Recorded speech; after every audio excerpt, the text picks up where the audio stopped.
I found out my sister got married through a text sent at 7 in the morning. It wasn't an apology, just a caption that read, "Special people only." I didn't cry. I didn't beg. I just sat there and started mentally tallying every loan, every rent payment, and every bailout I had covered for her over the last 10 years. If I wasn't special enough for the wedding, she wasn't special enough for my bank account anymore. My name is Mackenzie Murphy, and I have spent the better part of 38 years believing that loyalty is a currency that eventually pays dividends. I live in a second-floor apartment in Raleigh, North Carolina, a space that is tidy, quiet, and paid for with money I actually earned. The morning sun was just beginning to cut through the blinds, hitting the quartz countertop where my coffee machine hissed and sputtered. It was in the morning on a Tuesday. My routine was a fortress: coffee, emails, gym, work. It was the only way to manage the chaos of a family that treated crisis like a recreational sport. I picked up my phone. It felt heavy in my hand, a black mirror reflecting a face that looked tired around the eyes. I had not heard from my sister in 3 weeks. That was not normal. Usually, my phone would light up with requests. She needed $500 for rent. She needed me to co-sign a lease. She needed me to smooth things over with Mom after another screaming match. But for 21 days, there had been nothing but radio silence. A pit formed in my stomach, the kind that usually predates a disaster. I typed out a message, my thumbs moving quickly. "Hey, haven't heard from you. When is the wedding timeline being finalized? I need to book time off." I hit send and took a sip of black coffee. It was bitter, but it woke me up. I watched the 3 little dots dance on the screen. She was awake. The reply came through 10 seconds later. It was not a paragraph. It was not an explanation. It was a single sentence that severed the artery of our relationship. "We got married yesterday." I stared at the words. The steam from my cup curled into the air, twisting like smoke. Before I could even process the syntax, a second message arrived. It was the follow-up strike, designed to ensure the wound was fatal. Special people only. I did not drop the phone. I did not scream. I felt a strange, cold sensation wash over me. Starting at the base of my neck and spreading down to my fingertips, it was the feeling of absolute clarity. Then, the notifications started. My phone vibrated against the counter, a violent buzz that signaled the opening of the floodgates. The family group chat, dormant for weeks, suddenly exploded. It was a digital assault of imagery. Photo 1. A champagne tower stacked 6 tiers high, the golden liquid spilling over in a display of excess that made my accountant brain twitch. Photo 2. My sister, in a white dress that cost more than my first car, laughing with her head thrown back. Photo 3. A wide shot of the venue. I recognized the backdrop. It was the scandalous luxury hotel downtown, the one she had sworn was too expensive when we looked at budgets 6 months ago. I swiped through the faces. There was Cousin Eddie, a man who had borrowed $2,000 from me 3 years ago for a business venture involving emu farming and never paid back a dime. There was Aunt Linda, who had called me a cold-hearted spinster at Thanksgiving because I refused to loan her my car. There were high school friends she had not spoken to in a decade. They were all there. They were drinking champagne. They were smiling. And then I saw it. My mother. She was standing next to my sister, wearing a dress I had bought her for her 60th birthday. She was beaming. Underneath the photo in the chat, she had commented with 3 heart emojis and the words, "My beautiful girl." Finally happy. I felt the air leave my lungs. It was not just that I was excluded. It was that my absence was structurally necessary for their joy. I was the ghost in the machine, the person who paid the bills so they could play pretend. And now that the party had started, I was erased. I needed to hear it. I needed to hear the tone of voice to believe that this was real life and not a fever dream. I pressed the call button. It rang 4 times. I expected it to go to voicemail.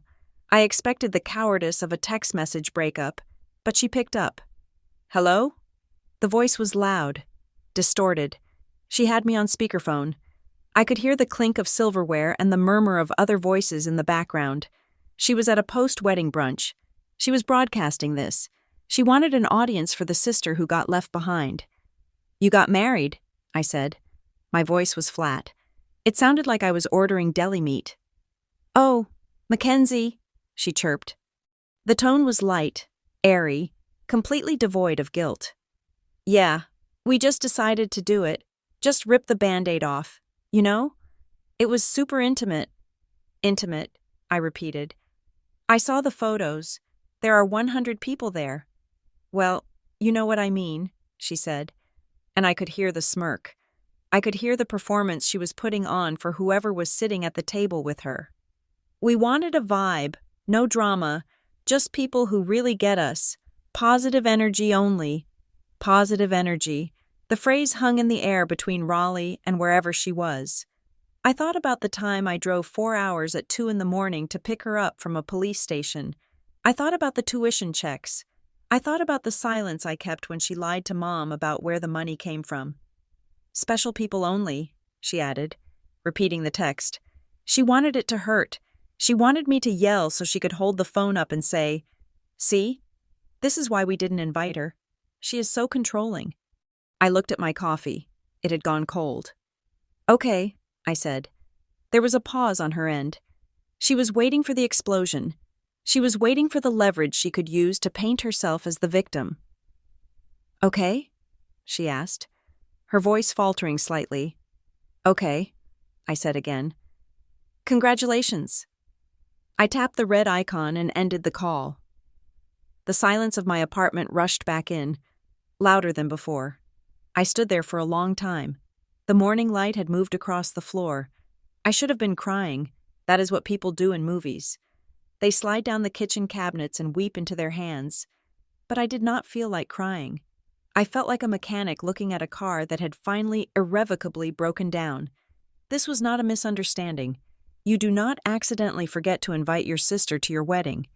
You do not accidentally create a guest list of 100 people and leave off the one person who has kept the family financially solvent since Dad died. This was a choice. It was a strategic, deliberate amputation. My sister believed that because she was now a married woman, she had leveled up. She thought she had extracted everything she needed from me and could now discard the shell. She thought the special people were the ones who drank her champagne and validated her delusions. I walked over to my desk and opened my laptop. My calendar was open on the screen. There was a recurring reminder set for every Sunday. Family dinner. I clicked on it. I hit delete. Then I saw a reminder for 2 weeks from now. Transfer Mom's allowance. I stared at the cursor blinking. I opened a new document. I did not title it Journal or Feelings. I typed a new header at the top of the blank white page. Asset and liability. Audit, Murphy family. If I was not special enough to witness their happiness, then they were certainly not special enough to access my resources. I was done being the safety net. I was done being the fixer. I cracked my knuckles, the sound sharp in the quiet room. I was Mackenzie Murphy, and I was about to check every single receipt. The wedding was over. But the real ceremony was just beginning. It was time to see what happens when the person who holds the checkbook decides to close the account. At Redwood Risk Audit Solutions, where I spend 50 hours a week as an operations manager, we have a fundamental principle. If the numbers do not add up, it is not a mistake. It is a story someone does not want you to read. My job is to read it anyway. I spend my days looking at spreadsheets, hunting for the ghost in the machine, the rounding error that hides a theft, or the process gap that bleeds efficiency. I am good at it because I do not believe in luck. I believe in evidence. I believe in paper trails. It is ironic, then, that I spent my entire personal life ignoring the very red flags I would have flagged instantly in a professional audit. The dynamic between my sister and me was established before we could even walk. I was the oldest, the sturdy one, the practice child. My sister was the event. She was the one with the bright eyes and the infectious laugh, the one who could break a vase and somehow make you feel guilty for putting it there in the first place. By the time we were teenagers, the roles were cast in concrete. I was the reliable narrator of our family history. And she was the protagonist who needed saving.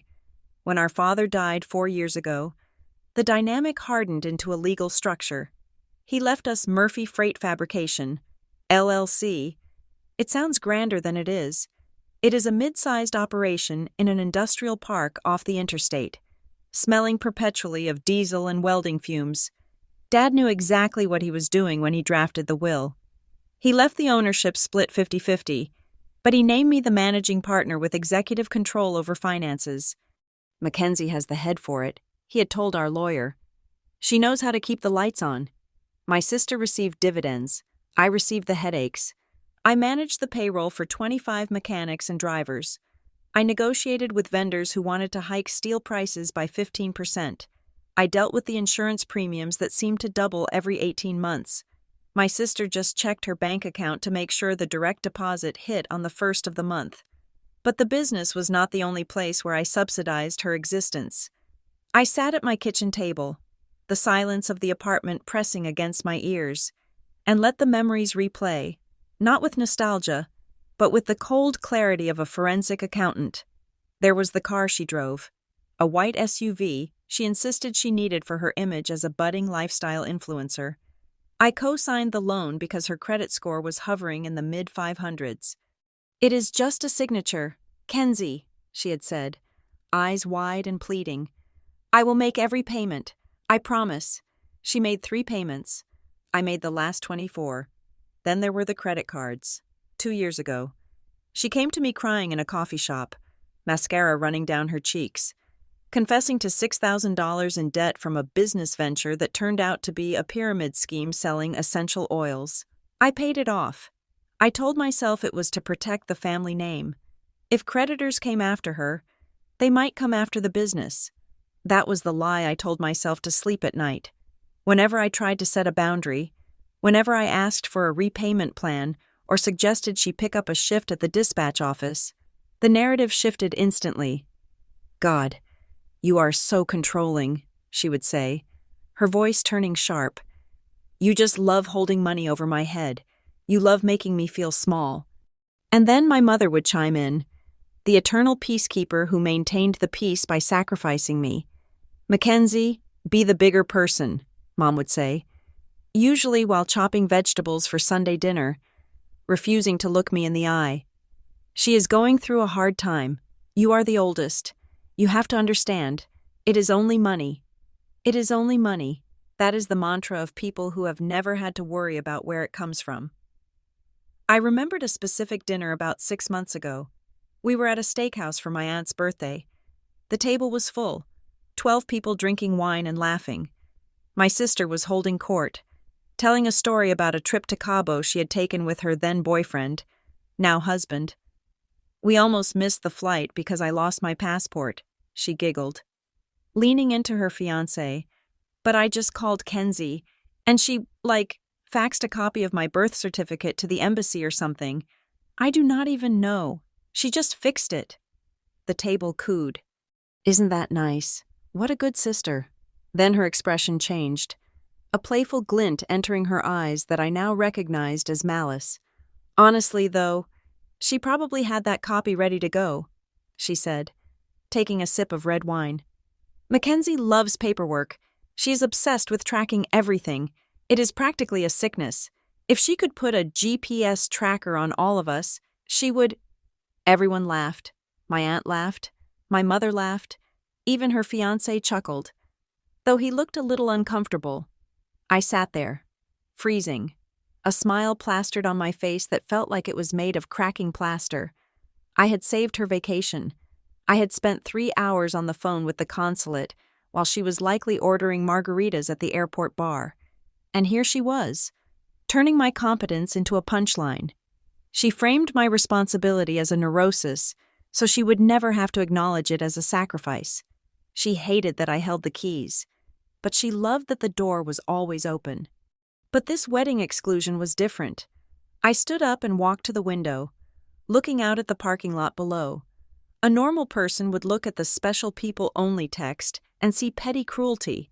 They would see a bridezilla engaging in a power trip. But I am not just a sister. I am an auditor, and I know that when someone suddenly locks you out of the room, It is not because they hate your face. It is because they are doing something in that room they do not want you to document. My sister knew I would be the one to catch details.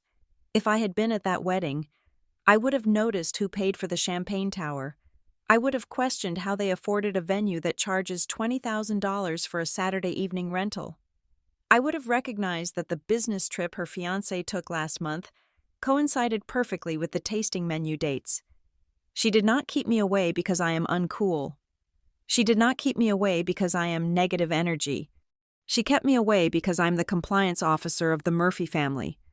Special people only was not an insult. It was a security clearance. And by revoking mine, she thought she had bought herself a window of time. She thought that if I was hurt, I would retreat. She thought I would curl up in bed and cry about being unloved. She forgot who she was dealing with. She forgot that for 10 years, I ran the logistics of a freight company. I know how to track a shipment. I know how to audit a ledger. And I know that when a debtor goes silent, it is time to freeze the assets. I turned back to my laptop. The cursor was still blinking next to the words, Asset and Liability Audit. This was not just about a party. This was a signal. My sister was effectively locking the front door so I would not notice she was carrying the furniture out the back. I sat down and began to type. First, I needed to review the corporate credit cards linked to Murphy Freight. Then, I needed to check the recent withdrawals from the operating account. If she wanted to play a game of special people, fine. I was about to show her exactly how special I was. I was the only person in the family who knew the passwords. 7 days of silence is a luxury in the logistics business. And it is an absolute miracle in the Murphy family. For one entire week, following the wedding text, my phone did not ring, no demands for money, no guilt trips about missing Sunday dinner. Just the steady, rhythmic hum of my life returning to a baseline of solitary efficiency. I went to work at Redwood Risk Audit Solutions. I went to the gym. I ate dinner alone. It was the calmest week I had experienced in 3 years. But in my line of work, we have a saying. Silence is not the absence of activity. It is usually the sound of someone holding their breath while they pick a lock. It was Tuesday afternoon, just past 2 o'clock. I was sitting at my desk at Redwood, staring at a variance report for a client in the pharmaceutical supply chain. The numbers were clean, boring, and reassuring. Then, my personal cell phone lit up on the desk. The screen displayed a photo of my sister. It was an old picture, one from before the lip fillers and the influencer aspirations, back when she still looked like the girl I used to share a bunk bed with. I let it ring 3 times. I considered letting it go to voicemail, but the auditor in me needed to know the data point. Was this an apology? Was this a taunt? Or was this a request? I picked up. Mackenzie! Her voice was high, breathless, and saturated with a sweetness that set my teeth on edge. It was the voice she used on her Instagram stories when she was unboxing a product she had been sent for free. It was a performance. Hello, I said. I did not ask how the wedding was. I did not ask about the honeymoon. I kept my voice as neutral as a dial tone. Oh my gosh, I have missed you so much, she gushed, bulldozing right over the awkwardness of our last interaction. The honeymoon was insane. You would have loved the architecture. But listen, I am literally about to board a flight to the next leg of the trip, and I have this tiny issue. There it was, the pivot, the transition from affection to transaction took less than 15 seconds. What issue? I asked. I put the phone on speaker and set it down next to my keyboard. I opened a new browser window on my computer. So, there was this mix-up with the venue deposit, she said, speaking faster now. They double-charged us for the catering, and they are trying to process a refund, but they said the bank account flagged it because it is a large incoming amount from a new vendor. It is totally standard, right? You know all about this stuff. You are the control freak. She laughed, a nervous, brittle sound. She was trying to frame my profession as a quirk again, trying to use the very skill she mocked to save her skin. A refund to which account? I asked. Your personal account? Well, no, she said, her voice dropping a register. We used the business account for the deposit, just for cash flow reasons, We were going to pay it back immediately. But now the refund is stuck, and I just need you to go into the system and verify the transaction. It is just a click. Seriously, it will take you 2 seconds. My hand hovered over the mouse. Send me the email from the venue, I said. Forward me the invoice and the refund notification. I will look at it. I can't, she snapped. The sweetness evaporated instantly. I told you. I am boarding a plane. The Wi-Fi is terrible. I do not have access to my email right now. Just log in and click the notification. Why do you have to make everything so complicated? I need documentation, simply because that is how accounting works, I said. It is not accounting, Mackenzie. It is your sister asking for a favor so she does not lose $5,000 while she is in the air. Just be a sister for once instead of a robot. I did not answer. I typed the URL for the Murphy Freight Fabrication corporate banking portal. I entered my username. I entered my password. I waited for the 2-factor authentication code to ping my phone. Mackenzie? She pressed. Are you doing it? I am logging in, I said. The dashboard loaded. It was a sea of familiar blue and gray. I scanned the recent transactions. There were the usual fuel charges, the lease payments for the trucks, the insurance auto-pay. I looked for a pending deposit. I looked for a flagged refund. I checked the inbound transfers tab. There was nothing. I do not see a refund, I said. It is in the alerts, she said, her voice tight. Look at the alerts. It might be under admin actions or something. I clicked on the bell icon in the top right corner. There was one red notification. My heart did not speed up. It slowed down. It was the physiological response to confirming a threat. I knew exactly what I was looking at, and the coldness of the realization made the office air conditioning feel tropical. It was not a transfer verification. The alert read, Pending request. Add authorized user. I clicked on the details.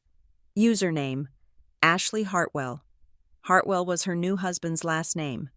Role requested, full administrator with wire transfer authority.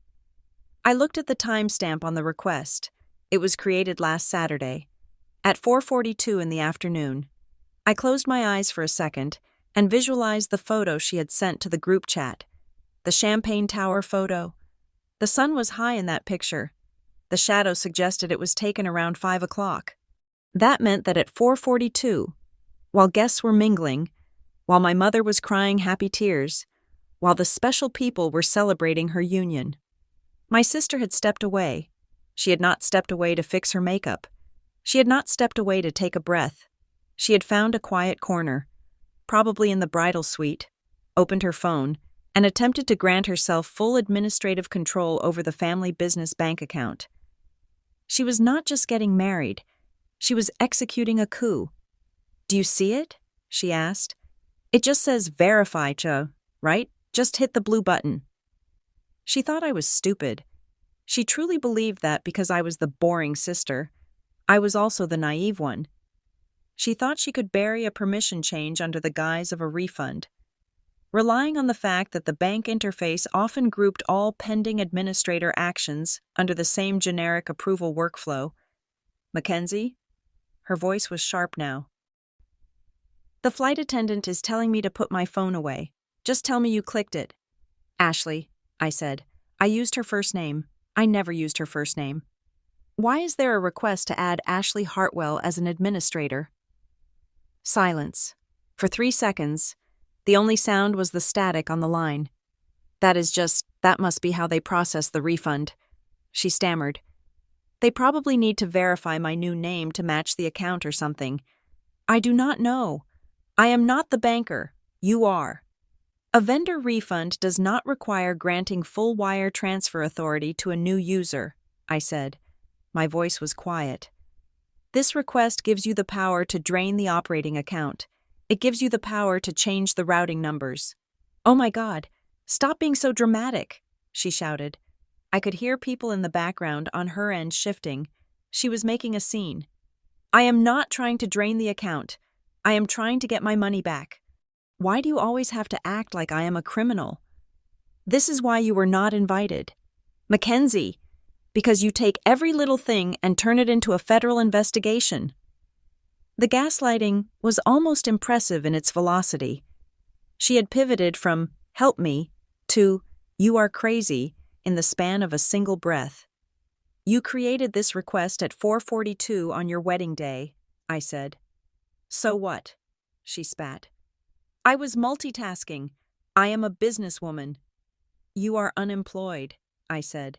"I am an owner of that company just as much as you are," she screamed. "Dad left it to both of us. I have a right to access my money." "Not without my approval," I said. "And not by lying about a vendor refund. Just click the button. Mackenzie, if you do not click it, the refund bounces, and I lose the money. Do you want to be responsible for that? Do you want to explain to Mom why you cost me $5,000 because you were too jealous to help?" The threat, the invocation of Mom, the emotional blackmail. It was the greatest hits album of our entire relationship. "I will handle it," I said. "Good," she huffed.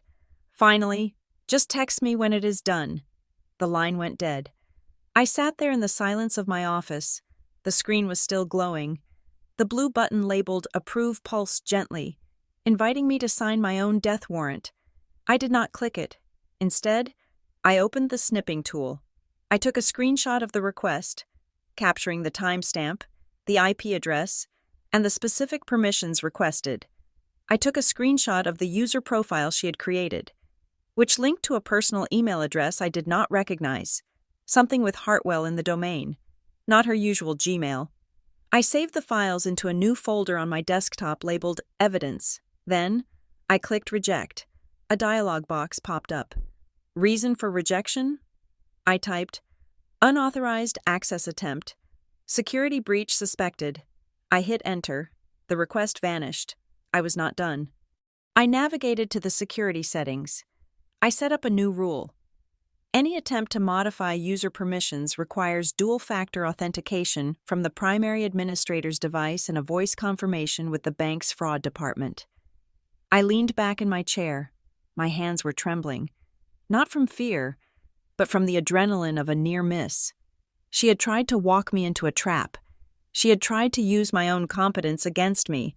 Assuming I would autopilot through the approval to solve a problem, she wanted me to handle it. "Okay, Ashley," I whispered to the empty room. "I am handling it." I picked up the phone again, but not to call her. I dialed the number for our business banker, the one who handled the fraud alerts. "This is Mackenzie Murphy from Murphy Freight," I said when he answered. "I need to report a suspicious access attempt on our main operating account. I need you to pull the logs for the last 7 days.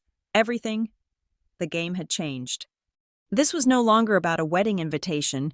This was corporate espionage. And the perpetrator was sitting in first class, waiting for a confirmation text that was never going to come. I dialed the number on the back of my corporate debit card.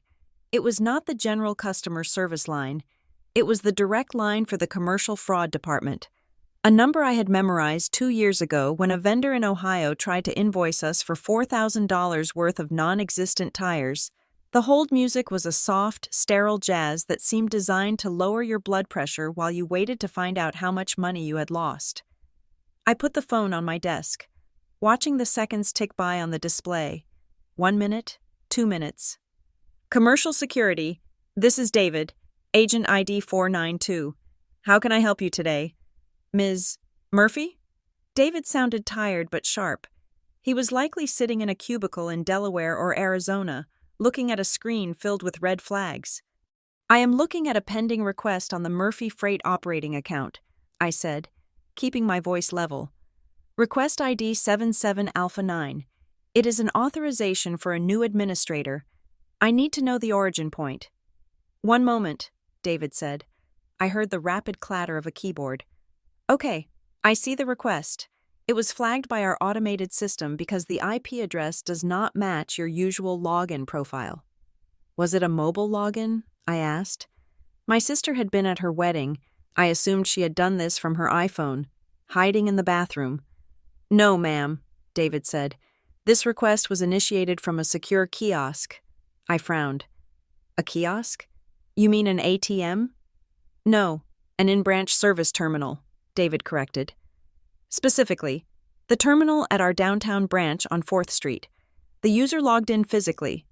I felt a chill that had nothing to do with the air conditioning.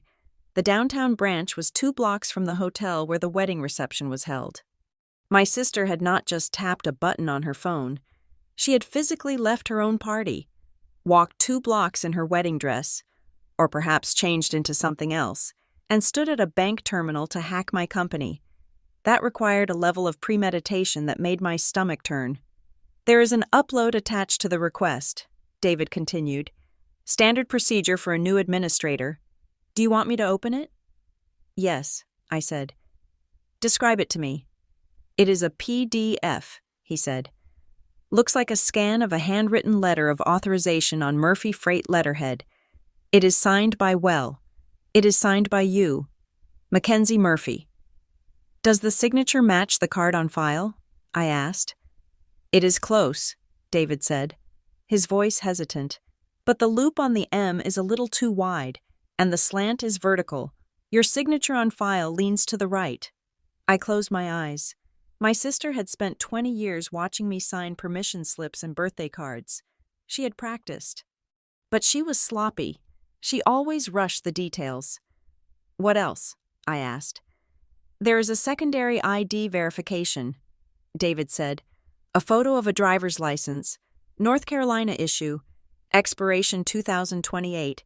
It belongs to you. The room seemed to tilt. My driver's license was in my wallet. My wallet was in my purse, and my purse was... The memory hit me with the force of a physical blow. It was Friday evening, the night before the wedding. I was at home, reading a book. When the doorbell rang, it was my sister. She was not wearing white. She was wearing jeans and a sweatshirt, looking small and stressed. She held a card in her hand. I know things are weird, she had said, standing in my doorway. But I just wanted to drop this off. It is a thank you card for everything you have done over the years. I know I am not perfect. She had cried, a single, perfect tear. I had softened.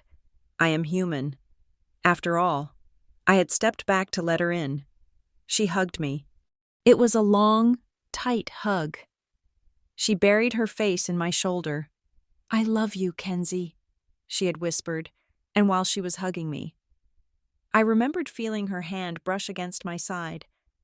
I thought she was just holding on tight, but my purse was hanging on the hook by the entryway. Right next to where we were standing, she hadn't come to apologize. She hadn't come to make peace. She had come to distract me with a hug while she slipped my wallet out, snapped a photo of my ID with the phone hidden in her sleeve, and slipped it back in before she let go. The thank you card was blank inside. I had checked it after she left. I thought it was just thoughtless.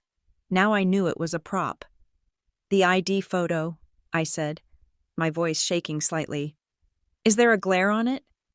Yes, David said, surprised. There is a white flare right across the holograph. Looks like overhead kitchen lighting. My kitchen has recessed halogen lights. It is a forgery, I said. I did not authorize that user. And I did not upload that ID. Understood, David said. The typing got louder. I am marking the request as fraudulent, but Miss Murphy, there is something else. Tell me. The request included a routing instruction change. David said, the user attempted to modify the standing settlement instructions for incoming vendor refunds. They set up a rule to auto-sweep any credits over $1,000. Sweep them where? I asked. To a new external account, he said. Citadel First Bank, account ending in 4492. The account holder is listed as Ashley Hartwell. I grabbed a pen. I wrote down the numbers. Is that a business account? I asked. Is it a vendor? No, ma'am, David said. It is coded as a personal checking account, opened 3 days ago. The puzzle pieces clicked into a horrific picture. My sister wasn't just trying to get access. She was setting up a siphon.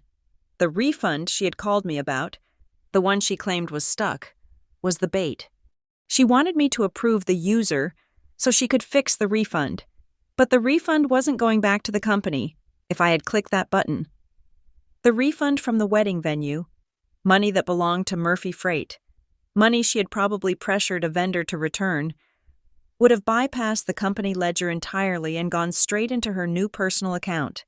And then, a week later, when the venue called to say they hadn't been paid, or when the books didn't balance, she would have feigned ignorance. She would have said, "Oh, Kenzie, you handle the money. You must have messed up the transfer. Just send it again." She was going to make me pay for her wedding twice. Once with the deposit she stole, and once with the correction transfer she would manipulate me into making. "Ms. Murphy?" David's voice brought me back. "Are you still there?" "I am here," I said. "Freeze it. Freeze everything. I want a total lockdown on the account. No outgoing wires, no new users, no changes to beneficiary data, unless I'm standing in front of you with 2 forms of identification." "I've placed an account hold on the profile," David said. "Nothing moves without a wet signature, but I have to warn you, this will disrupt your payroll if you do not come in to lift it within 48 hours. I will be there tomorrow morning," I said. "With my lawyer." "That is probably wise," David said. There was a pause. The professional distance in his voice slipped, just for a fraction of a second. "Ms.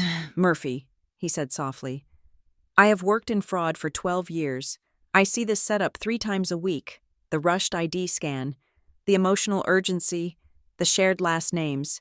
He stopped, as if weighing whether he should say the next part. "It is almost never a stranger," he said. "Strangers rob you with a gun. Family robs you with a hug." "Thank you, David," I said. I hung up the phone. The office was quiet. The hum of the server room down the hall sounded like a heartbeat. I looked at the screenshot on my computer. I looked at the timestamp, 4:42 p.m. My mother had been smiling in the photos. My cousins had been drinking champagne, and my sister had been standing at a bank kiosk, stealing my identity while wearing a wedding ring I had probably paid for. I did not feel sad anymore. Sadness is for people who have lost something by accident. This was not an accident. This was a declaration of war. I opened my email. I created a new folder. I named it Case File, Hartwell. I dragged the screenshots into it. Then I picked up my phone and sent a text to my sister. "Checking on it now. System is slow. Give me a few hours." I was not going to tell her I knew. Not yet. When you catch a rat in the kitchen, you do not scream. You wait until it is fully in the trap, and then you snap the bar. I did not throw the phone against the wall. I did not scream into a pillow. I did what any good operations manager does when a project goes critical. I bought myself time. I typed a reply to my sister, keeping my thumbs steady. "The banking portal is down for maintenance on my end. I am running a diagnostic. I will update you tonight." It was a lie. Of course, the portal was working perfectly. But in the world of logistics, technical difficulties is the universal code for "I am stalling while I figure out how to fix the mess you made." I put the phone in my purse and drove to the Murphy Freight Fabrication office. It is a 20-minute drive from the city center, out past the airport where the warehouses stretch for miles like gray dominoes. I parked in my reserved spot, the one with M.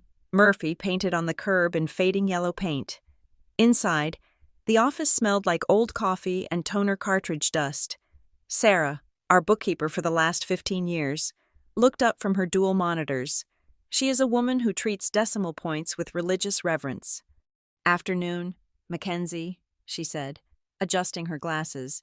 "I thought you were taking a half day." "Change of plans," I said, walking past her to my office.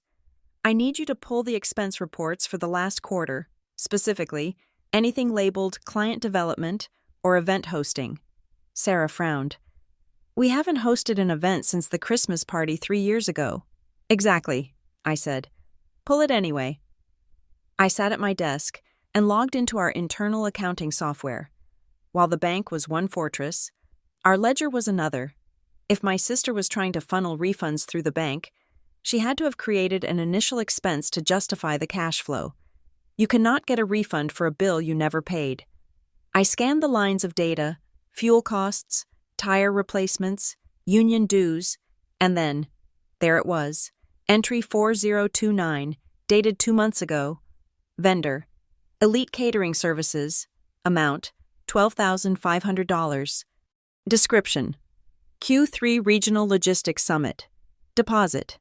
My stomach dropped. There was no Q3 Regional Logistics Summit. We are a freight company.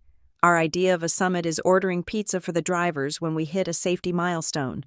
I clicked on the entry to see who authorized it.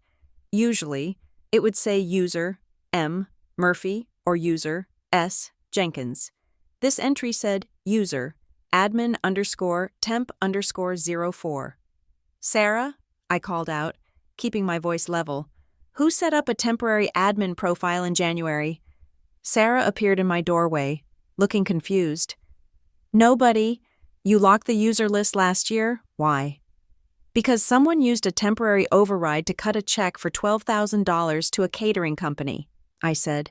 I looked at the audit trail. The temporary user had been created at 11 o'clock at night on a Sunday. The IP address traced back to a residential provider. My sister had not just hacked the bank. She had managed to access our accounting software, likely guessing a password I hadn't changed since Dad died because it was sentimental, and cut a check to her wedding caterer.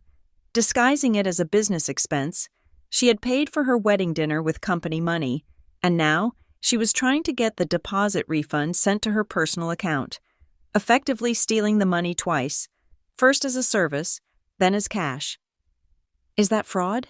Sarah asked, her voice dropping to a whisper. It is an accounting error. I lied smoothly. I could not tell Sarah yet.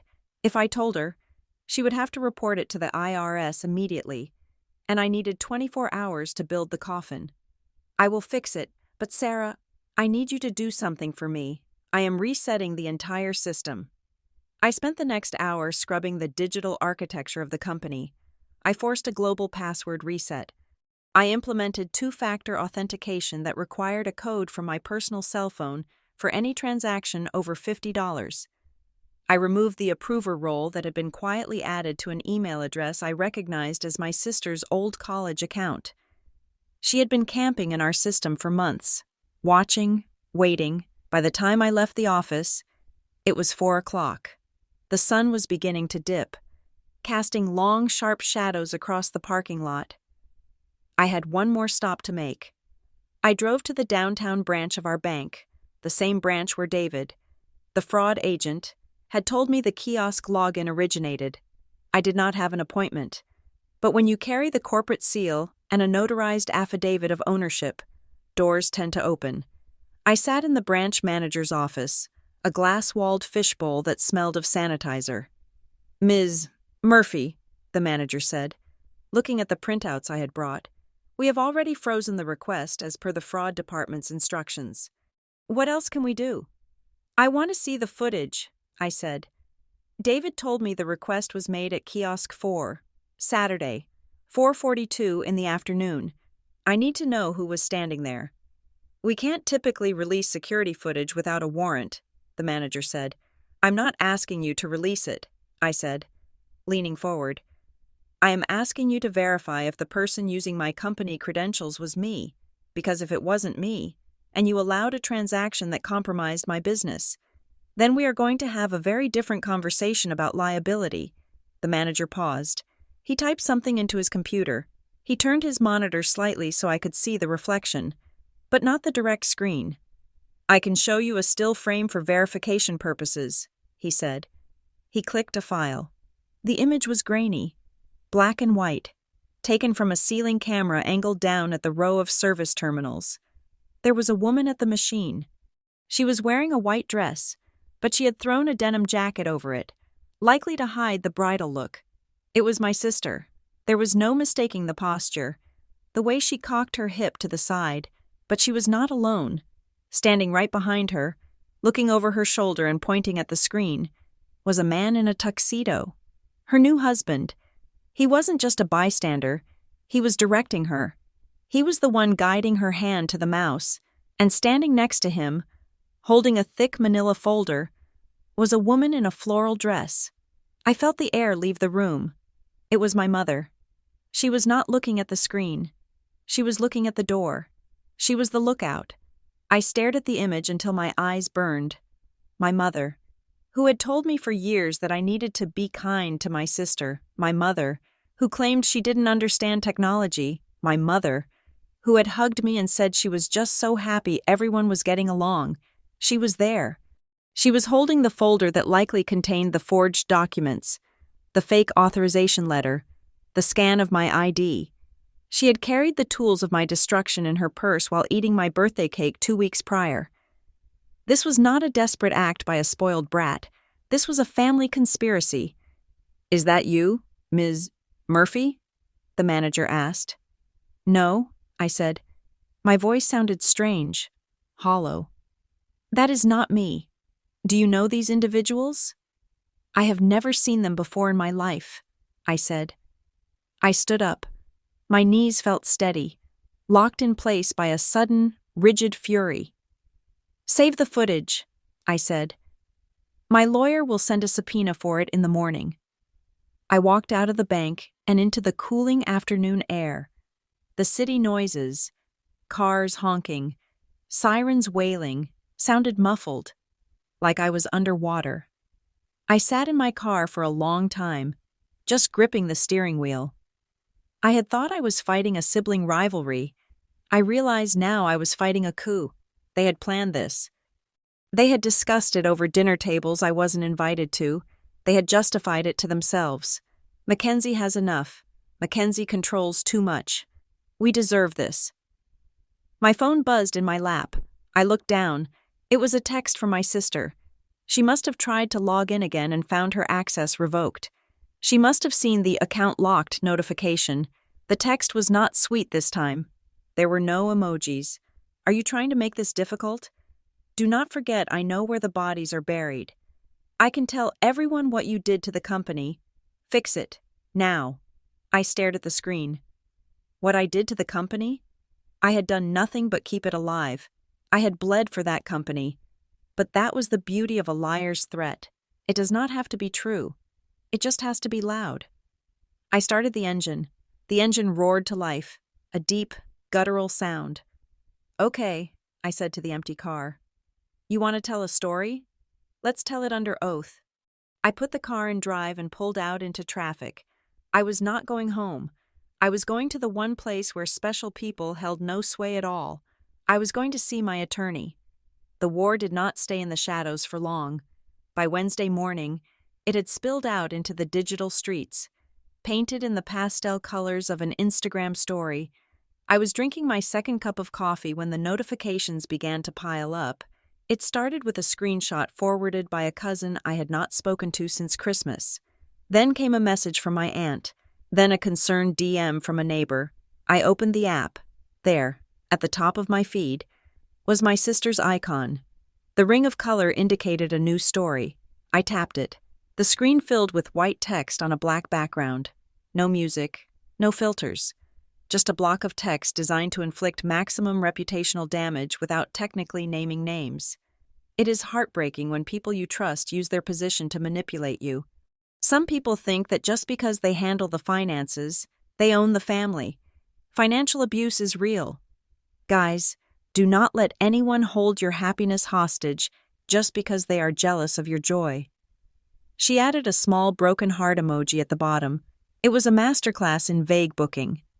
She did not say, "Mackenzie Murphy is refusing to let me steal company funds." She said financial abuse. She weaponized the language of victimhood to cover the tracks of a perpetrator. My phone buzzed. It was Aunt Linda. "Mackenzie, honey, I saw Ashley's post. Is everything okay? She sounds devastated. You know how sensitive she is. Please tell me you aren't holding up her wedding money. Be the bigger person." I stared at the screen. The wedding money she referred to was likely the $12,000 my sister had embezzled for the catering. Disguised as a logistics summit. To the family, I was the miserly older sister refusing to release a gift. To the law, I was a fiduciary protecting a corporate asset. I did not reply to Aunt Linda. I did not reply to the cousin. I took a screenshot of the story and added it to the folder on my desktop. Exhibit D, Public defamation. Then, the email arrived. It was not from Ashley's personal account. It was from a secure, encrypted email service, the kind usually used by people who do not want their IP address tracked. Subject: Notice of failure to act. I opened it. The language was stiff, pseudo-legal, likely drafted by her husband or a template they found online. To the management of Murphy Freight and Fabrication. This email serves as formal notice that you are unlawfully withholding reimbursements due to an authorized representative of the company. If the pending refund transaction is not approved by 5 o'clock today, we will be forced to file a formal complaint regarding your abuse of fiduciary duty and mismanagement of company assets. We will also disclose the irregularities in your accounting practices to the relevant board. I laughed. It was a dry, humorless sound. She was threatening to report me for irregularities in the very books she had tried to cook. It was a bold bluff. She was betting that I had secrets. She was betting that I was just as dirty as she was, and that the threat of exposure would make me fold. She bet wrong. I picked up my keys and drove straight to the Glass and Steel Tower on the south side of Raleigh. I did not go to the company office. I went to the office of Elias Thorne. Elias has been our corporate counsel for 10 years. He is a man who wears 3-piece suits in July and speaks in paragraphs that cost $400 an hour. He does not care about feelings. He cares about statutes. I sat in his conference room, the leather chair squeaking as I leaned forward.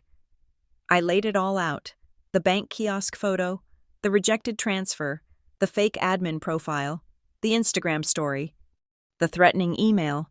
Elias read the email twice. He took off his glasses and cleaned them with a silk cloth. "She is accusing you of the exact crime she is committing," Elias said. "It is a classic projection strategy. If she screams thief first, she hopes the police will look at you while she runs out the back door." "I froze the bank account," I said. "But Elias, she is escalating. She is not acting like someone who got caught. She is acting like someone who has a backup plan." Elias nodded. He turned to his computer.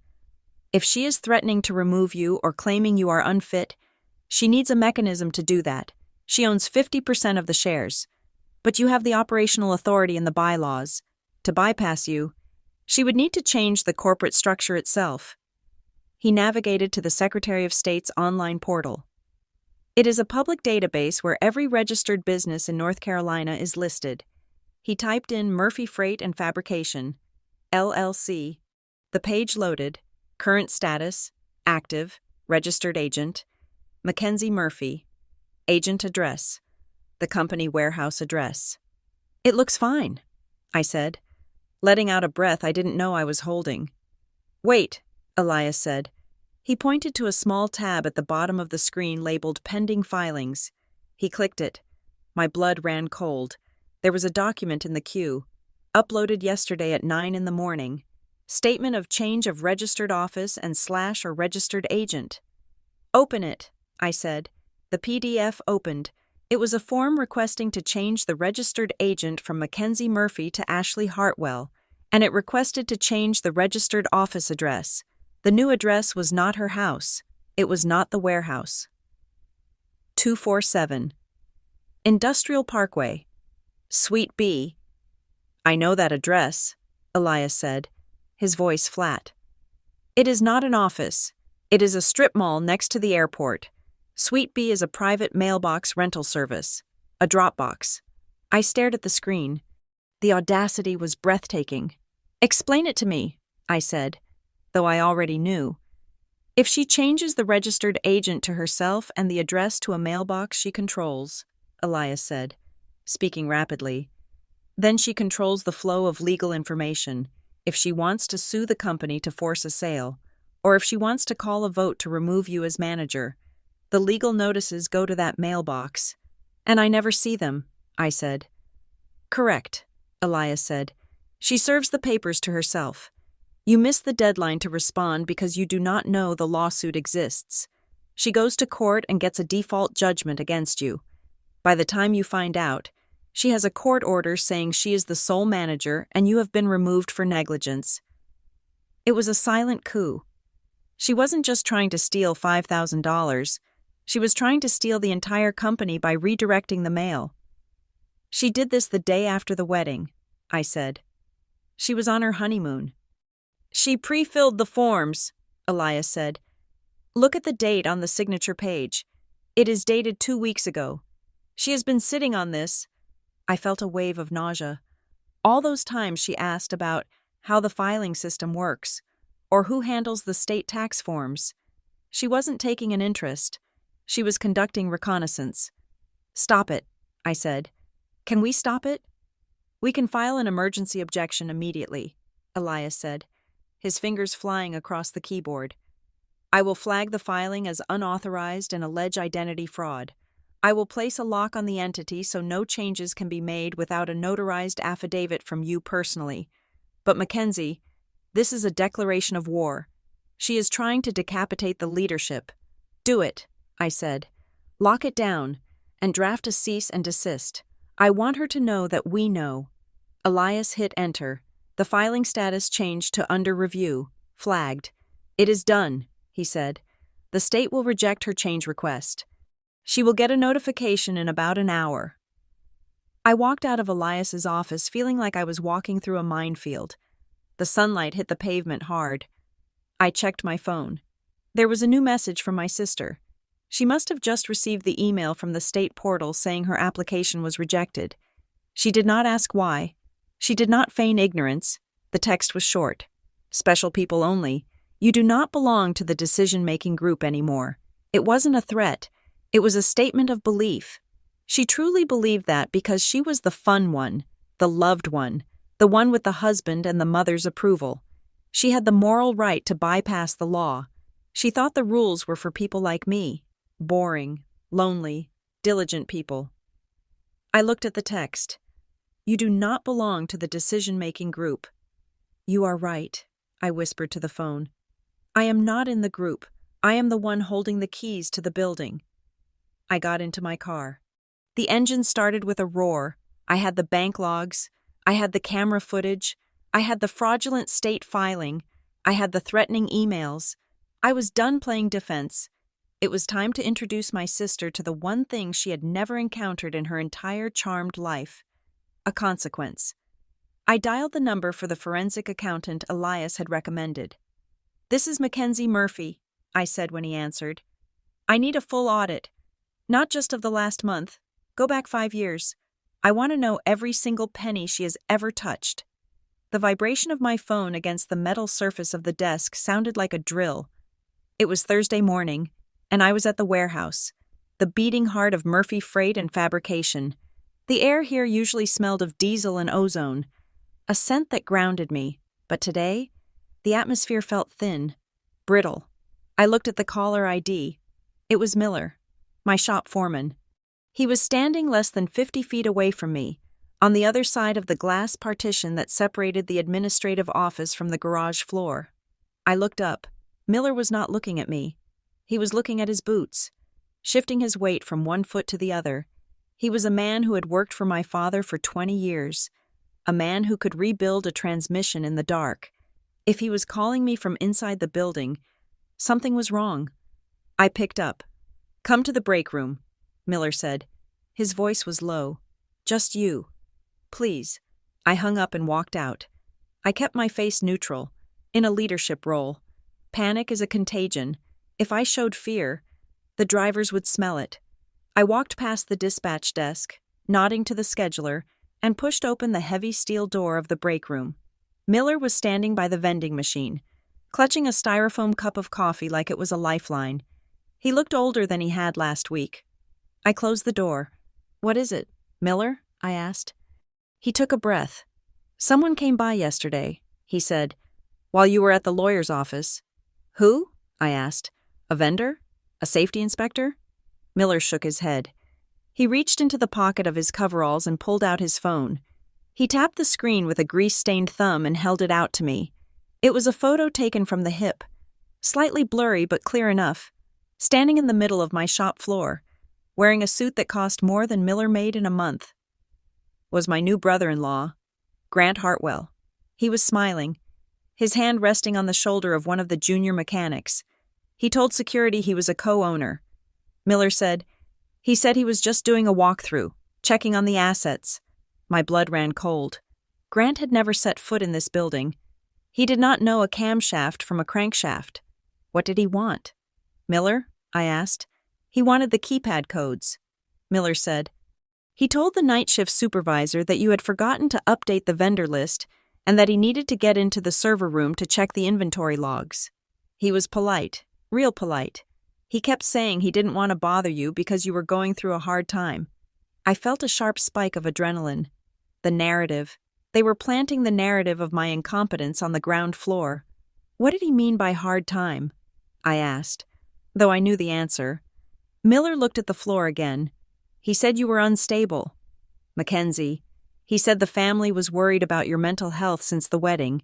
He said you were having episodes. He told us he was stepping in to help shoulder the load so the business wouldn't suffer. It was a brilliant, poisonous lie. It used my own dedication against me. It painted my recent intensity as mania and his intrusion as charity." "Did anyone give him the codes?" I asked. "No." Miller said, "The guys know who signs the checks." "But Mackenzie, that is not all." Miller swiped on his phone. A screenshot of a text message appeared. "Hey buddy, appreciate the tour. If you can snap a photo of the main dashboard the next time Mackenzie logs in, just to show me the cash flow is stable. There is a $500 bonus in it for you. Keep it between us. I just want to make sure she's not burning the place down."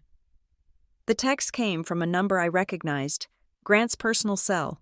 He was bribing my staff. He was trying to buy espionage with cash bonuses. I looked at Miller. "Did you reply?" "No," Miller said. "I figured you would want to see it first. Send it to me." I said, "Right now." I watched him forward the message. My phone buzzed. Evidence.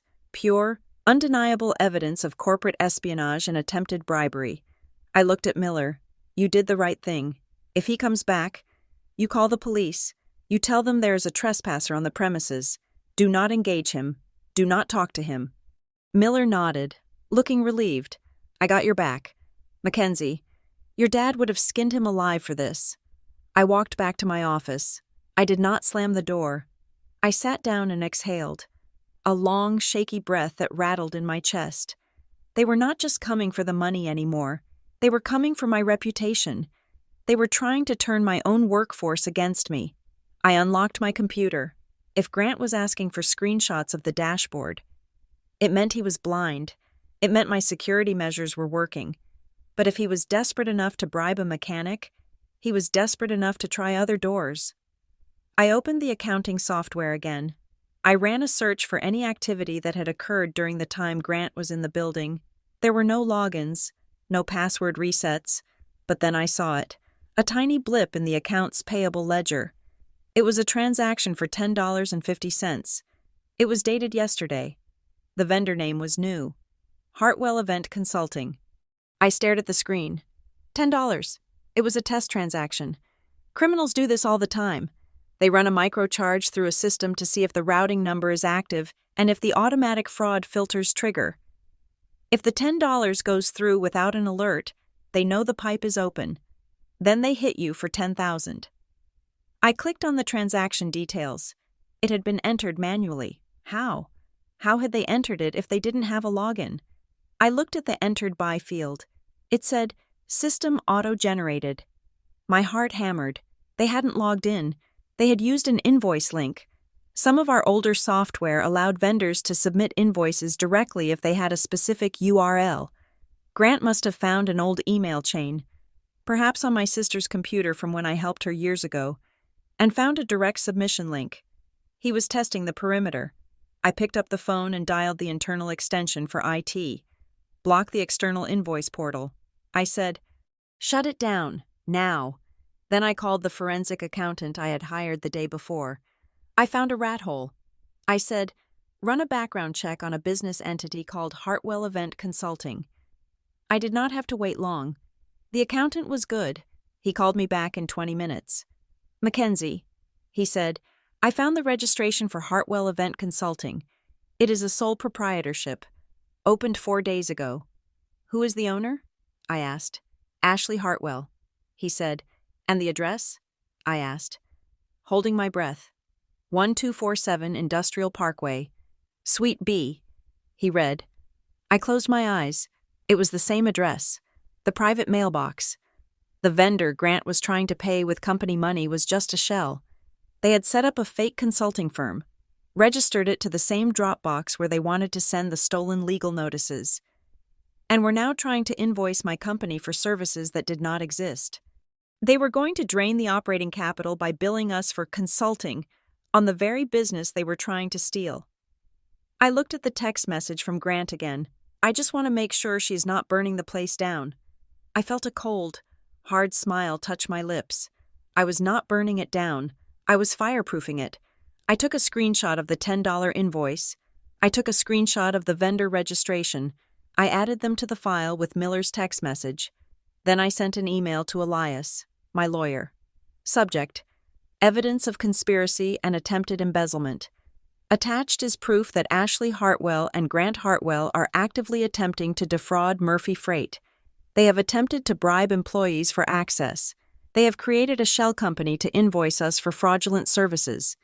They are using the same address for the shell company that they used for the falsified state filing. I hit send. The trap was set. They thought they were being clever. They thought that by using small numbers and polite smiles, they could slip through the cracks. But they forgot one thing. I read every line.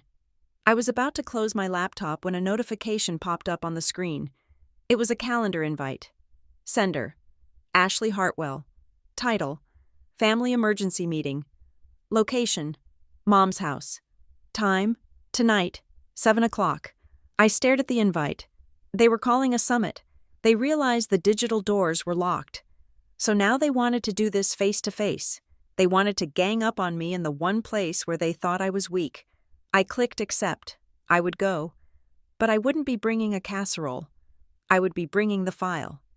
I sat in Elias Thorne's conference room, the air conditioning humming a low, steady note that felt like the only thing keeping my temperature from spiking. The mahogany table was covered in paper.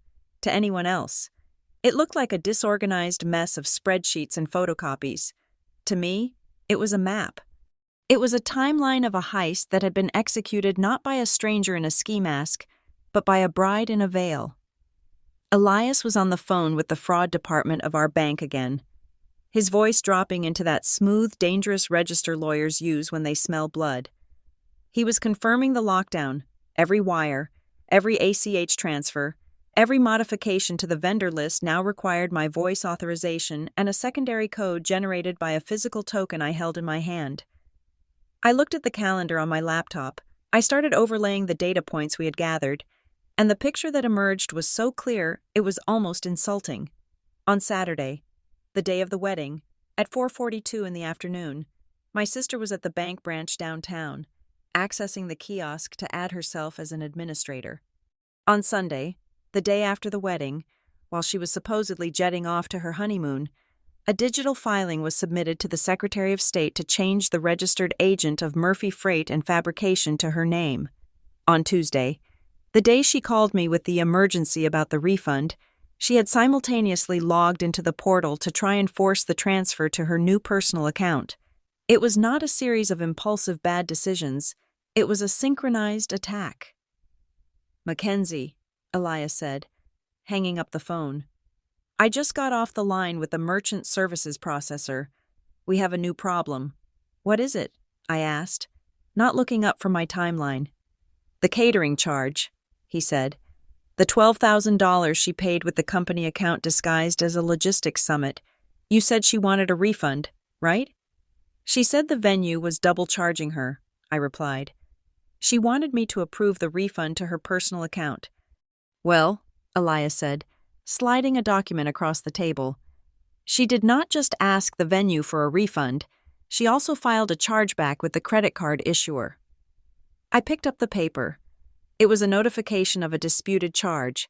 The reason code was listed clearly: transaction not authorized / fraudulent use of card. I laughed. It was a short, sharp sound that had no humor in it. "She is brilliant," I said, my voice dripping with sarcasm. "She used the company card to pay the deposit. Then she called me to try and divert the legitimate refund to her personal account, and at the same time, she told the credit card company that she never made the charge in the first place, so they would credit the money back to the card. She is trying to get paid 3 times for the same transaction, Elias said.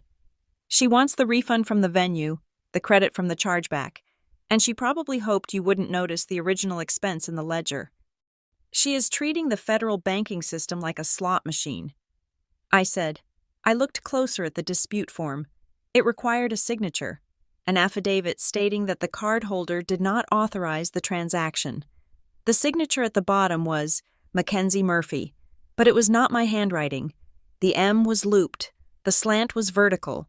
It was the same forgery from the bank kiosk, and next to it, there was a witness signature, a requirement for high-value disputes. I froze. The witness signature was small, cramped, and trembling slightly. It was a signature I had seen on permission slips, on report cards, and on birthday checks for 30 years. Barbara Murphy.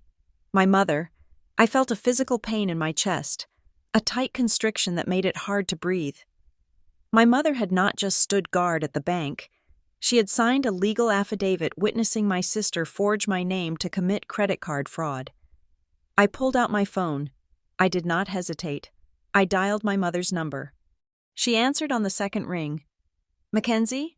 Honey, are you coming to the meeting tonight? We really need to talk about this misunderstanding. It is not a misunderstanding, I said. My voice was so cold it frightened me. I am looking at a dispute resolution form for a $12,000 charge. It is signed by you. Mom, you witnessed a signature that you knew was fake. There was silence on the other end. Then, a soft sigh. Mackenzie, you have so much, Mom said. Her voice was pleading, the tone she always used to smooth over the cracks in the foundation. The business makes so much money. Ashley just wanted a nice wedding. She was stressed. She made a mistake with the cards. I just signed it to help her fix it. We are family. You witnessed a felony, I said. Don't use words like that, she snapped, her voice hardening. I did it for the family. Your father would have wanted her to be happy. Dad would have fired her, I said. And he would have been ashamed of you. How dare you, she whispered. Family is not a legal defense for forgery. Mom, I said, I am handing this document to the police. If you are listed as a witness, you are an accomplice. You wouldn't, she said.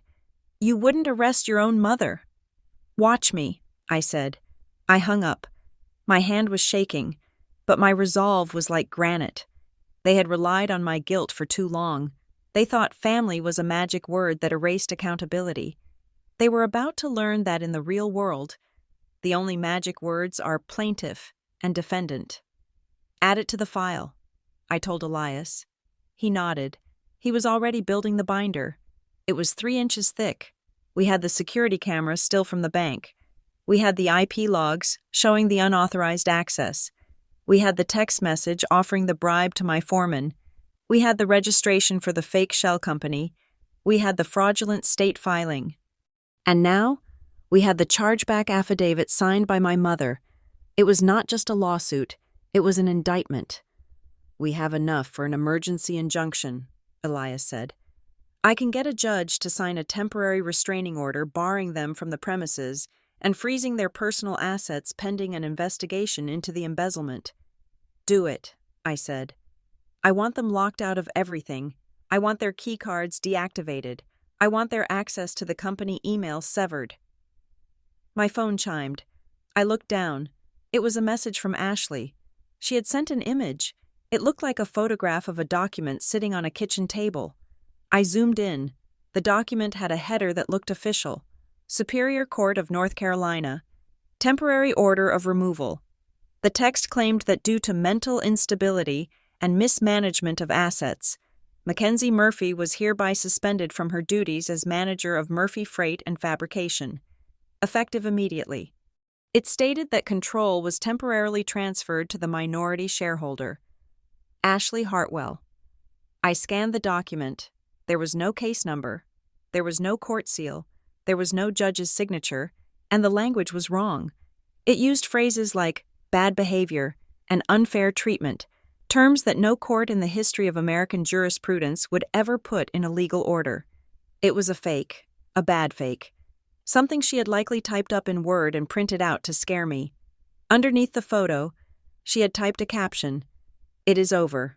Mackenzie, the judge signed it this afternoon. You are out. Special people only. Chi kung thuok nyam rakwit ding nua." Wait, sorry. Wrong language. You do not belong to the decision-making group anymore. I stared at the screen. She was so desperate. She was flailing, throwing everything she could invent at the wall to see what would stick. She actually thought that if she showed me a piece of paper with a fancy font, I would pack my box and leave. She underestimated me. She thought I was just a barrier to her money. She did not realize I was the one who kept the roof from collapsing. "Elias," I said, holding up the phone. "She just sent me a forged court order." Elias looked at the image and actually smiled. It was a shark smile. "That is wonderful," he said. "Forging a bank document is one thing. Forging a judicial order? That is contempt of court. That is jail time." "She says I am out tomorrow," I said. "Tomorrow," Elias said, closing the binder with a heavy thud, "is going to be a very interesting day." I stood up. I felt lighter than I had in weeks. The confusion was gone. The hurt was gone. All that was left was the cold, hard certainty of the numbers. "I am going to the office," I said. "I have a company to run, and I need to make sure security is ready for when the new owner shows up." I walked out into the evening light. The sun was setting, painting the sky in bruises of purple and red. I checked my watch. It was 6 o'clock. The family emergency meeting was starting in an hour. I would not be there. I had a different meeting scheduled, one with the truth. The courtroom was cold, smelling of floor wax and stale air conditioning. It was a place designed to strip away emotion and leave only the raw, jagged edges of the truth. I sat next to Elias Thorne at the plaintiff's table.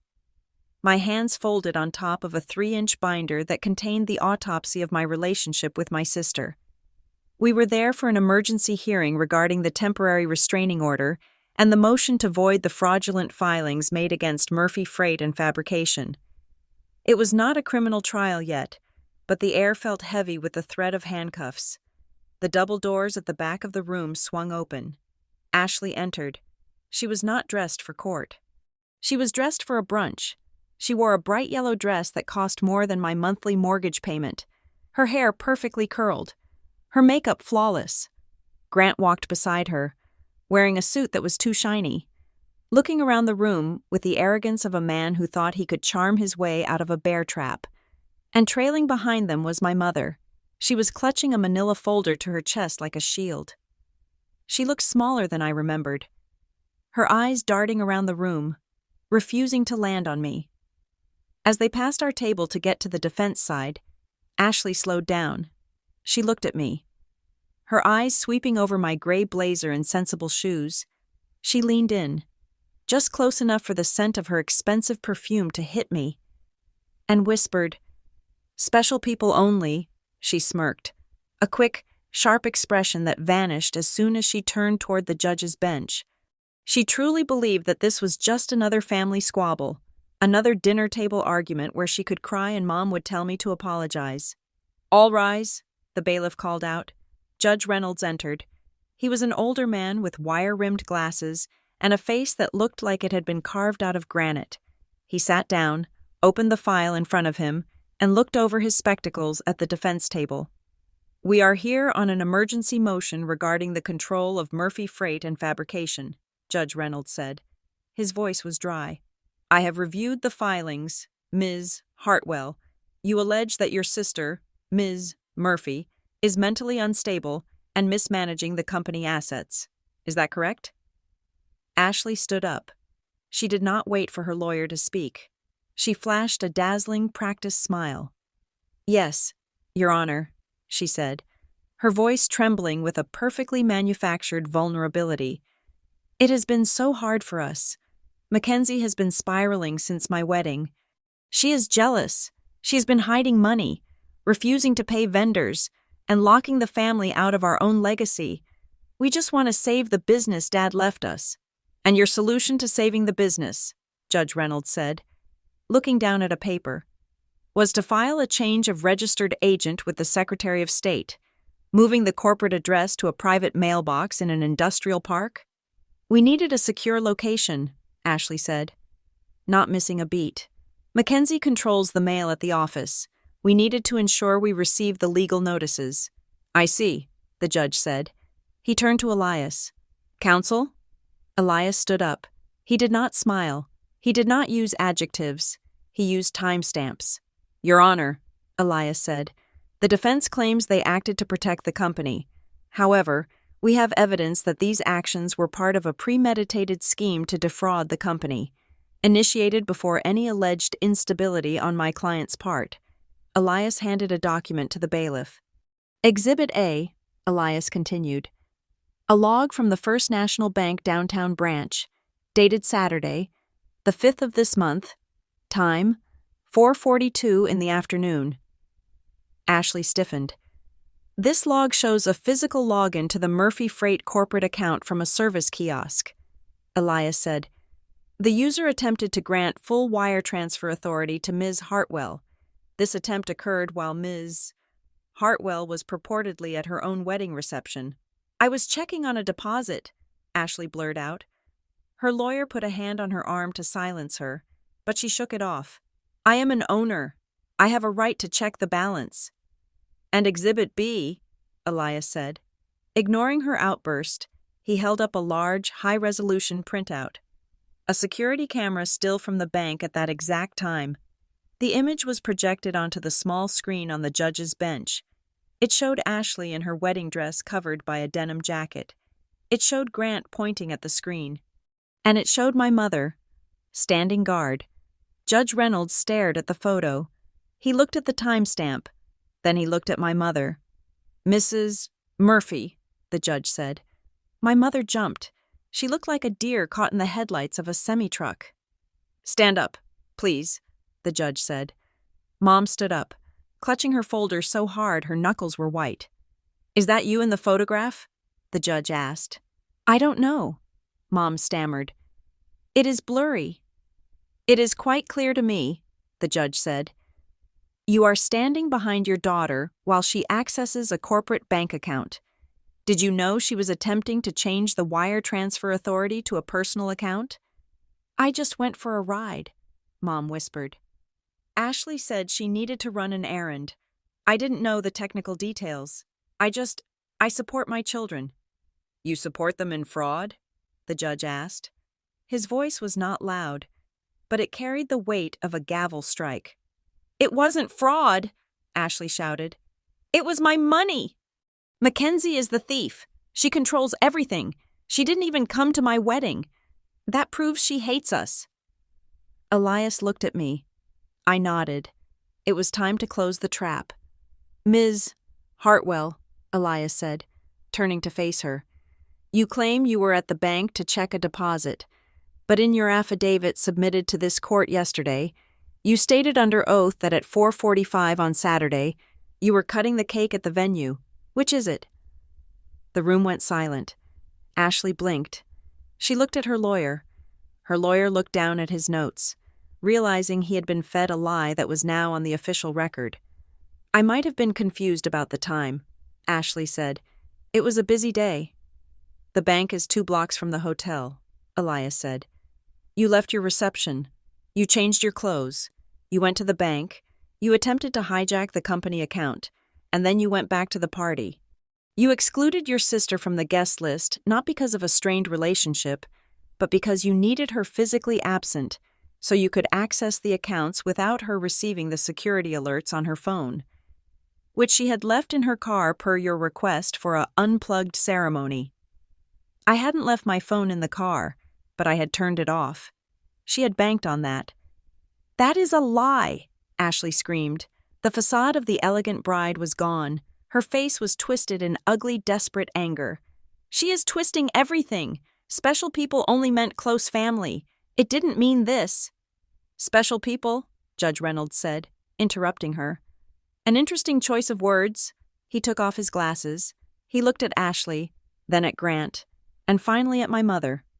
In this court, the judge said, we do not have special people. We have statutes, and we have evidence. He picked up his pen. I am granting the plaintiff's motion for a preliminary injunction, Judge Reynolds said. Ms. Hartwell, Mr. Hartwell, and Mrs. Murphy are hereby barred from the premises of Murphy Freight and Fabrication. You are enjoined from accessing any company accounts, contacting any employees, or representing yourselves as agents of the company. You can't do that, Grant shouted. We own 50%. You own shares, the judge said cold. You do not own the right to embezzle. Furthermore, given the evidence of the forged chargeback affidavit signed by Mrs. Murphy and the fraudulent state filing, I am referring this matter to the District Attorney's Office for a criminal investigation into identity theft and corporate fraud. My mother let out a sound that was half gasp, half sob. She slumped into her chair. Criminal? Ashley whispered. But it is a family dispute. Not anymore, Judge Reynolds said. We are adjourned. The gavel came down. It was the loudest sound I had ever heard. I stood up. I did not look at my mother, who was now weeping into her hands. I did not look at Grant, who was furiously whispering to his lawyer. I looked at Ashley. She was standing frozen, staring at the judge's empty chair. She looked like a child who had broken a vase and was waiting for someone to tell her it was okay. She was waiting for the bailout. She was waiting for the fix. I walked over to the defense table. Elias tried to stop me, but I held up a hand. I stopped 2 feet away from her. Ashley, I said. She turned to look at me. Her eyes were rimmed with red. Fix this, Mackenzie, she hissed. Tell him it was a mistake. Mom is crying. How can you let Mom cry? I didn't make her cry, I said. The consequences of her actions did. I leaned in, mirroring the way she had leaned into me at the start of the hearing. You wanted a list of special people, I said softly. You have one now. It is on the indictment. You, Grant, and Mom. You are finally exclusive. I turned around and walked out of the courtroom. I walked past the weeping mother. I walked past the furious husband. I pushed open the double doors and stepped out into the hallway. The air in the corridor was cool and quiet. I took a deep breath. It tasted like ozone and diesel and freedom. I checked my watch. It was 11 o'clock. I had a company to run. And for the first time in my life, I didn't have to carry anyone else's baggage while I did it. The investigation that followed was clinical, precise, and entirely devoid of the emotional theatrics my family thrived on. When the district attorney's office gets involved, there are no tearful apologies or guilt trips about who paid for whose ballet lessons 20 years ago. There are only facts, and the facts were damning. The forensic document examiner spent 3 hours with the court order Ashley had texted me. It took him less than 10 minutes to confirm what I already knew. The seal was a low-resolution JPEG downloaded from a Google image search. The judge's signature was a copy-paste job from a public divorce decree. In the eyes of the law, this was not a prank. It was forgery of a judicial instrument, a felony that carries a potential prison sentence. When the bank investigators combined this with the fake witness signature on the chargeback form, the one my mother had signed, the case shifted from a civil dispute to criminal fraud. They were summoned to a deposition room 3 days later. I sat behind a glass partition with Elias, watching the feed. Ashley sat at the long table, looking small and terrified. Grant sat next to her, loosening his tie every 30 seconds. My mother sat at the end, staring at her hands. The investigator laid out the timeline, the kiosk login, the fraudulent state filing, the shell company, Hartwell Event Consulting, the attempt to double-dip the catering refund. Ms. Hartwell, the investigator asked, his voice monotone. Did you intend to divert corporate funds to your personal account? I was just borrowing it, Ashley whispered. For the honeymoon. I was going to pay it back when the business picked up. And you? The investigator turned to Grant. Mr. Hartwell, you attempted to bribe a mechanic to gain access to the server room. Why? Grant didn't look at Ashley. He didn't look at my mother.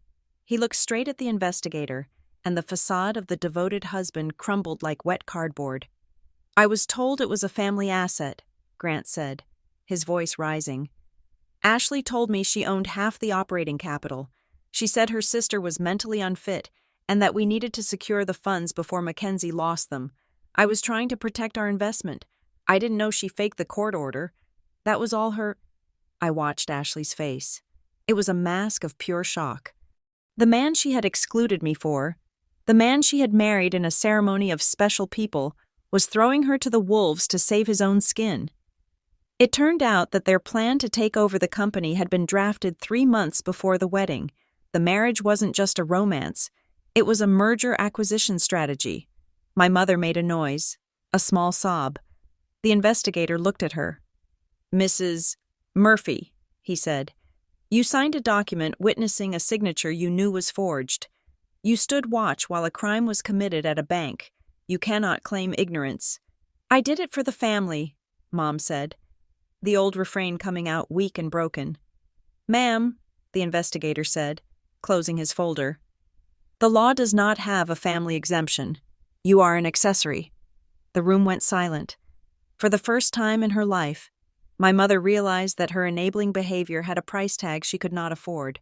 The settlement came swiftly because they had no leverage left. Elias drafted the terms, and they were brutal. I retained 100% operational control of Murphy Freight and Fabrication. Ashley's shares were placed in a blind trust, managed by a third-party fiduciary. She would receive dividends if there were any, but she was stripped of all voting rights, all access to company accounts, and all physical access to the property. Furthermore, Ashley and Grant were jointly liable for all legal fees incurred by the company during this investigation. That amounted to $45,000. The wedding money she had tried to steal was now a debt she would be paying off for the next 5 years. As part of the plea deal to avoid jail time for the forgery, Ashley accepted a probationary period where her financial activities would be monitored. She was not allowed to open any new business entities without court approval. I spent the next week restructuring everything. I hired an independent chief operating officer, a man with 20 years of experience who didn't care about my childhood or my family dynamics. I implemented biometric security at the warehouse. I changed every lock, every password, and every protocol. The loopholes they had exploited were sealed with concrete. On the final day of the legal proceedings, I walked out of the courthouse. The sun was bright, blindingly so. I took my phone out of my pocket. I had blocked Ashley on everything, social media, email, calls, but I had one final message to send before I closed the connection forever. I typed it out slowly. "I reviewed your guest list again. I saw the special people. It was just missing one thing, the law." I hit send. Then I blocked the number. I did not go home to cry. I did not go to a bar to drink. I went to a small Italian restaurant on the edge of town, a place with paper tablecloths and candles in jars. Miller, my foreman, was there. Sarah, my bookkeeper, was there. And 2 of my friends from college, people who had known me before I was an ATM machine, were there. There was no champagne tower. There were no professional photographers. We ordered pizza and red wine. We laughed about work. We talked about Miller's kids and Sarah's garden. I looked around the table. These people didn't need me to buy them anything. They didn't need me to bail them out. They were just there because they liked me. They respected me. I raised my glass. "To clarity," I said. "To clarity," they echoed. The wine was good. The company was better. I realized then that my sister was right about one thing. Life really is for special people only. But being special isn't about exclusion, or status, or how many people you can manipulate into clapping for you. Being special is about having the integrity to pay your own tab, and the wisdom to know who is actually sitting at your table. I took a sip of wine and smiled. I had never felt more special in my life. Thank you so much for listening to my story. I would love to know where you are tuning in from.